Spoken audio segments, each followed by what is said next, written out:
Et si je te disais que la scène de la bataille de Poudlard cachait en réalité un hommage secret à toute la saga Harry Potter? Au cours des 8 films, Harry, Ron et Hermione ont affronté des épreuves de plus en plus violentes. Des créatures, des monstres, des pertes et des drames.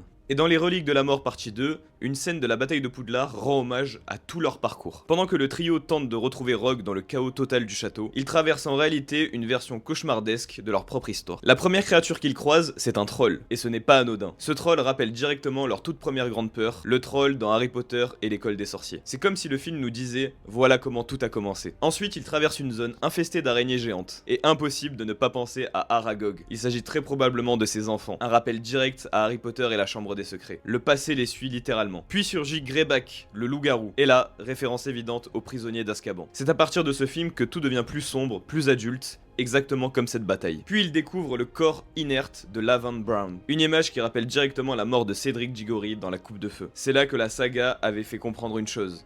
Personne n'est en sécurité. Et ici, ça recommence. Les détraqueurs entrent ensuite en scène, et voilà la référence à l'Ordre du Phénix. Mais surtout, on voit quelque chose de très important. Ils sont repoussés par un mélange de l'armée de Dumbledore et de l'Ordre du Phénix. Les générations unies contre la même menace. Un véritable clin d'œil. Et enfin, ils arrivent auprès de Rogue, qui est le tout dernier symbole de ce voyage, le prince de sang mêlé. Comme si chaque monstre, chaque épreuve, chaque référence les avait menés à lui. Cette scène n'est pas juste une séquence de guerre, c'est un résumé déguisé de toute la saga Harry Potter. Un dernier voyage à travers leurs peurs, leurs pertes, avant la vérité. Alors dis-moi, tu avais remarqué tous ces symboles avant? Ou est-ce que tu viens de redécouvrir la scène autrement? Et si tu veux d'autres analyses comme ça, abonne-toi.